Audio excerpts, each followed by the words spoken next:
Baiklah, Assalamualaikum warahmatullahi wabarakatuh. Perkenalkan, nama saya Natasha Putri dengan NIM 2314271 dari kelas PBS 3B. Baiklah, saya di sini akan menjawab pertanyaan dari kuis 1C. Berikut pertanyaannya. 1. Jelaskan mengenai hukum bisnis. Yang kedua, jelaskan terkait firma mulai dari pendirian, jenis-jenisnya, tanggung jawab, penggabungan, dan penghapusannya. Baiklah, untuk yang pertama, mengenai hukum bisnis.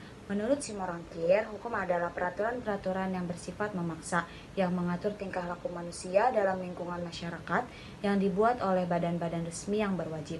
Pelanggaran yang dilakukan nantinya akan mendapatkan tindakan, yaitu diberikan hukuman tertentu. Sedangkan bisnis adalah usaha dagang, usaha komersial dalam dunia perdagangan.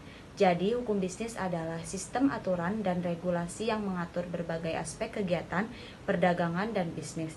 Ini mencakup hukum kontrak yang menetapkan syarat-syarat sahnya perjanjian antara pihak-pihak, serta hukum korporasi yang mengatur pendirian, pengelolaan, dan likuidasi perusahaan.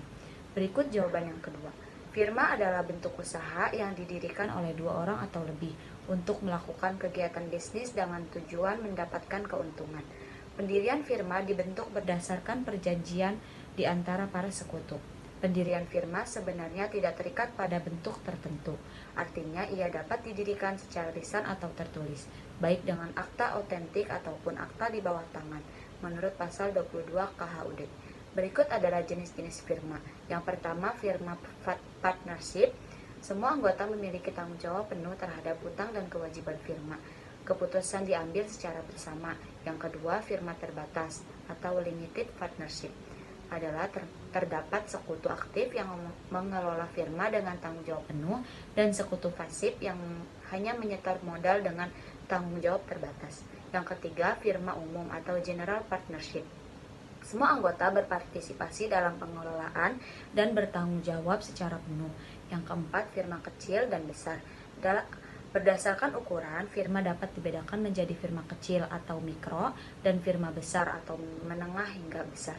Dan yang terakhir, firma khusus didirikan untuk tujuan tertentu, seperti firma hukum atau firma akuntansi, dengan spesialisasi dalam bidang tertentu. Setiap jenis firma memiliki karakteristik dan tanggung jawab yang berbeda, sesuai dengan kesepakatan antara anggotanya. Tanggung jawab firma dapat dibedakan dalam tanggung jawab intern dan ekstern. Tanggung jawab intern seimbang dengan pemasukannya atau inwork, sedangkan tanggung jawab ekstern menurut pasal 18 KHUD adalah tanggung jawab secara pribadi untuk keseluruhan. Penggabungan firma. Karena firma bukan badan hukum, maka penggabungan firma antara dua firma bisa dilakukan dengan cara melakukan perjanjian, bukan dengan cara merger. KHUD mengatur bahwa masuknya sekutu baru jika tidak diperjanjikan pada waktu pendirian firma, maka esensinya mengubah persekutuan. Penghapusan firma. Karena persekutuan firma sebenarnya adalah persekutuan perdata, maka mengenai bubarnya persekutuan firma berlaku ketentuan yang sama dengan persekutuan perdata, yakni dalam pasal 1646 sampai 1652 KHU Perdata. Baiklah, mungkin cukup sekian dari saya, kurang dan lebihnya mohon maaf. Wassalamualaikum warahmatullahi wabarakatuh.